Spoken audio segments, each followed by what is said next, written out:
Retour donc sur notre plateau d'introduction et je serai bref, j'irai droit au but, j'irai directement poser ma question à Jean-Paul Lugan. Dans la première partie, qui, nous l'avons vu, a beaucoup fait réagir sur le fond Victor Waknin, nous avons donc abordé évidemment la base de l'étude, le profil type, qui emploie des cadres, on a pas mal commenté. Là, je voudrais simplement qu'on s'intéresse à l'expérience des cadres. Puisque dans votre étude, on voit apparaître que 72% des cadres ont moins de 10 ans d'expérience. C'est intéressant, parce que typiquement, vous répondez là aussi à une question, je dirais, de bon sens, astucieuse aussi, parce que intuitivement, c'est pas forcément ce qu'on aurait dit. D'ailleurs, intuitivement, je pense pas qu'on aurait pu se douter de quoi que ce soit, mais toujours est-il que là, on a une information utile pour peut-être déboucher sur d'autres questions, comme le simple fait de savoir si oui ou non ça peut constituer un handicap, si, en tout cas, on peut en tirer des conclusions utiles pour comprendre le monde dans lequel nous vivons. Le fait donc qu'ils aient moins de 10 ans d'expérience dans leur très grande majorité, 72%, qu'est-ce qu'on peut en tirer comme... La première des choses, c'est qu'il y a un papy boom, hein, donc il y a des cadres qui sont partis à la retraite et on est en plein dans le renouvellement. Et donc, je pense que... alors bien entendu, quand on fait une étude, on n'a pas tous les éléments, on ne sait pas s'ils ont été nommés, mais deux choses qu'on peut dire, ou en tout cas deux questions qu'on peut se poser, c'est il y a des gens qui sont partis à la retraite qui n'ont pas été renouvelés, donc on a aujourd'hui cette frange de population, ça c'est la première des choses, et deuxièmement, je crois qu'aujourd'hui, effectivement, il y a des politiques d'entreprise qui font que, des politiques RH en tout cas, on a besoin de cadres qui restent encore dynamiques, qui donnent du cœur à l'ouvrage, en tout cas c'est la volonté politique de certaines entreprises.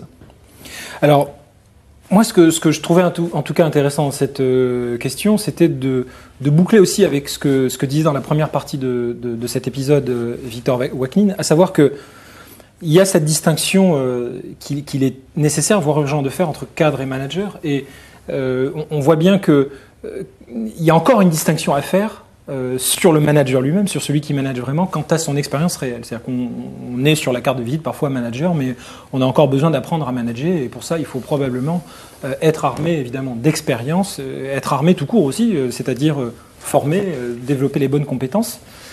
Qu'est-ce qu'on peut, je dirais, ça, c'est une réflexion de départ, dont il semble que beaucoup de choses peuvent découler. Je dirais tellement de choses, évidemment, qu'on ne pourra peut-être pas les cadrer maintenant, mais tant qu'à réfléchir ensemble sur le profil type du cadre en 2011, on voit bien là une énorme fêlure, à savoir que dans leur très grande majorité, eh bien, ils ne sont pas encore expérimentés.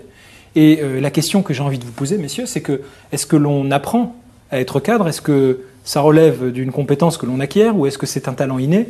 Est-ce que dans les 5 premières années de son expérience de cadre, on est vraiment un cadre, et est-ce qu'on est capable de manager? D'abord, vous allez me dire si c'est des bonnes questions ou pas. Victor, est-ce que ce sont des questions qui sont amenées par tes propres recherches? Oui, alors, dans mes propres recherches, par exemple, on identifie ce qu'on appelle la performance managériale.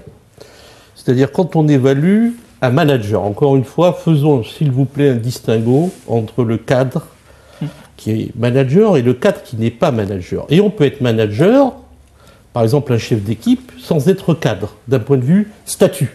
Je peux être manager, je suis sur un chantier, je peux avoir encadré une dizaine d'ouvriers de chantier, donc je suis un manager, parce que je fais faire du travail, mais je ne suis pas cadre.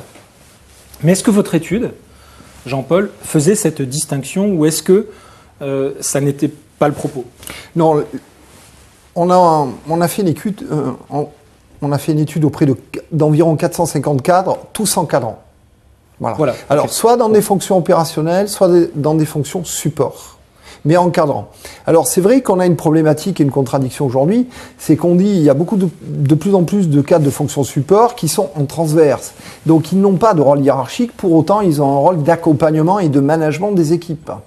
Donc, on se retrouve avec les mêmes compétences à vouloir encadrer, parce que vous gériez un projet transversal ou que vous gériez une équipe, dans tous les cas, il faut être capable de convaincre, de donner du sens, d'accompagner, de choisir. Alors des fois, c'est vrai qu'on n'a pas tellement le choix, il est des fois plus facile de gérer un projet que de gérer une équipe, parce que l'équipe, on en hérite d'abord, et après on la mérite. Alors que dans le projet, on a de temps en temps le choix de choisir les gens avec qui on va travailler. Et deuxièmement, c'est éphémère. Voilà. Donc on peut renouveler et on peut avancer là-dessus. Alors ça me fait plaisir que vous alliez sur ce terrain-là, parce que si j'ai posé la question, c'est que je me suis bien dit, étant donné votre parcours et votre expertise, que vous aviez une idée derrière la tête en mettant en avant ces chiffres-là. En tout cas, ils sont tous encadrants. Ce sont des gens avec qui nous avons travaillé. Les 1200 cadres que nous avons invités à participer. Sur les 1200, il y en a quand même 450 qui ont participé, soit à peu près 37%. Ce sont tous des cadres qui encadrent une équipe. Alors qui peut aller de 2 à 10 personnes, en tout cas. Voilà, alors, donc votre étude porte bien sur des cadres qui encadrent, mais vous révélez une contradiction. C'est-à-dire qu'ils encadrent, mais est-ce que ce n'est pas une faiblesse, j'ai envie de dire, culturelle, que de porter cette dénomination de cadre, alors que tout semble indiquer que c'est un poste, c'est une fonction qui se mérite, comme vous l'avez rappelé.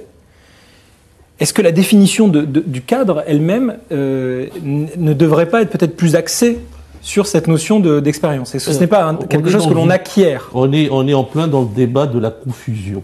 Alors, très bien, c'est intéressant. Alors, le cadre est un statut. Il est réglementé, c'est une nomenclature. Vous êtes employé ou cadre. Après, vous êtes cadre moyen, cadre supérieur, cadre dirigeant. C'est un statut. C'est-à-dire que ça répond à des grilles. C'est-à-dire, dans vos lettres d'embauche, vous êtes soit, et vous payez des cotisations sociales si vous êtes cadre ou si vous êtes employé. Et vous avez une période d'essai qui n'est pas pareille. Donc le cadre est un statut, ça n'a rien à voir avec son travail. Mais est-ce que notre but dans un plateau comme celui-là, dans une fonction comme ça, c'est pas de dépasser le simple statut? Bon. J'apporte un éclairage. Oui. On va parler de manager. Alors voilà, donc maintenant, il y a plusieurs choses. Vous êtes cadre par votre statut, puis après il y a votre emploi, puis après il y a votre travail. Ce sont 3 notions complètement différentes. Et on mélange tout. Et donc c'est de là que viennent les paradoxes et les confusions. C'est le jour, c'est le moment, c'est le moment d'en parler, puisque là on essaye de comprendre. Déjà, si Jean-Paul est d'accord, de dire que le cadre est un statut administratif. Ouais, déjà.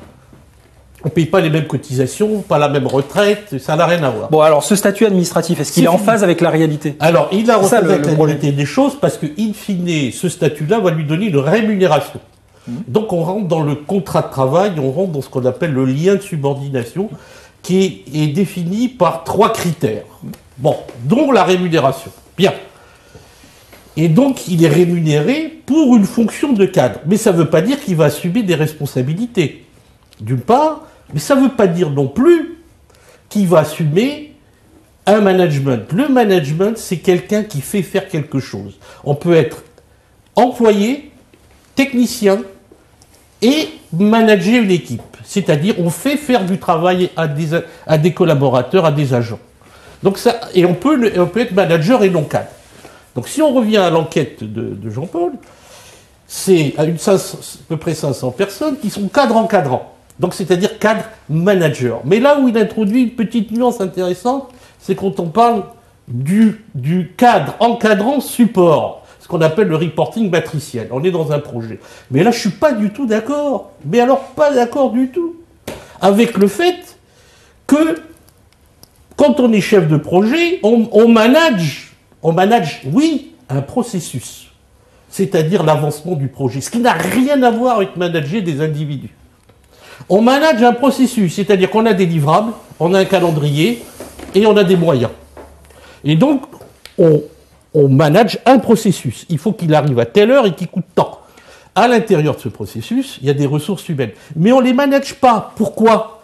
Parce que ceux qui font réellement, les travailleurs qui font, eux, ils n'obéissent qu'à leur chef opérationnel et hiérarchique qui leur donne l'augmentation et à qui ils demandent une absence ou une formation ou ça. Donc c'est pas du tout la même chose. Est-ce que Jean-Paul pourrait rebondir là-dessus? Est-ce que l'étude introduit justement cette distinction et est-ce qu'elle révèle aussi ces gaps-là qui sont intéressants? Non, elle les révèle pas. Et j'entends ce qu'il dit. C'est vrai qu'un manager, il gère 2 choses. Il gère d'abord l'activité et ça peut être le projet ou l'activité classique, il gère aussi les hommes, parce qu'un projet n'arrivera à terme, a fortiori, qu'à partir du moment où vous avez réussi à donner envie à votre expert qui travaille sur le projet. Donc, le manager, et là, je voudrais dire, il gère pas du tout l'activité. L'activité, elle est gérée par les gens, les experts, quand on est fonction support, ou par le gestionnaire, le conseiller, etc. Et ce qui fait qu'on arrive au délai. C'est pas la gestion de l'activité ou du process, c'est parce qu'on donne envie. Et moi, je rencontre tous les jours des chefs de projet qui, parce qu'ils managent mal, sont en difficulté sur les délais et les échéances. Parce qu'il ne suffit pas de caler un processus pour qu'il soit respecté. Alors, je suis à peu près certain que sur le fond, vous serez d'accord. Hein, quand même. Ah bon, on est d'accord, parce que ce que dit Jean-Paul, parce que c'est normal, c'est son métier, il aide les gens à atteindre leurs objectifs, à ce qu'ils se sentent mieux. Et il a raison, parce que... Par la qualité du management. Ah, tout à fait. Il met en lumière quoi? Que le facteur humain, c'est la clé de la performance. Et comme on veut des processus opérationnels en silo, et comme on veut à peu près tout mettre en silo, et on oublie que le facteur humain, c'est-à-dire les échanges, la vie. En fait, on oublie que la vie est nécessaire pour que le projet avance, parce qu'on pense que c'est en automatisant au maximum les choses qui va avancer, parce que la performance, elle est prévisible. Or, elle n'est pas prévisible, parce qu'il y a le facteur humain et l'importance du facteur humain. Donc, même quand on est dans une fonction de cadre, chef de projet, où on manage un projet, c'est-à-dire on fait faire un projet, mais on ne manage pas des hommes dans le sens où on n'est pas leur supérieur hiérarchique. On l'a bien vu, c'est ce qui freine les projets, ce qu'on appelle l'efficacité opérationnelle, et tous les projets Lean, Six Sigma et TOC qui rentrent dans le mur aujourd'hui. Pourquoi? Parce que le facteur humain n'est pas pris en compte. Et donc, voilà, c'est tout l'intérêt du débat d'aujourd'hui, c'est justement de montrer cette complexité entre la fonction, la performance, le statut, le rôle opérationnel, la façon dont l'organisation est faite, c'est tout ça qui contribue à la performance. Ce que je trouve terrible, c'est qu'on n'arriverait pas à mettre autour de cette table un bad cop qui serait pas d'accord avec vous. C'est-à-dire que j'ai l'impression que l'organisation secrète des erreurs que vous soulignez dans le fait que parfois elle a tendance des difficultés. Voilà, des difficultés, et elle a tendance à s'abstraire de la réalité parce qu'on est trop dans le processus. On veut pas la voir. Voilà. Et c'est une sorte de déformation qui est venue avec le temps par cette société dominée par l'informatisation, les ERP, les process, les workflows un petit peu désincarnés comme ça.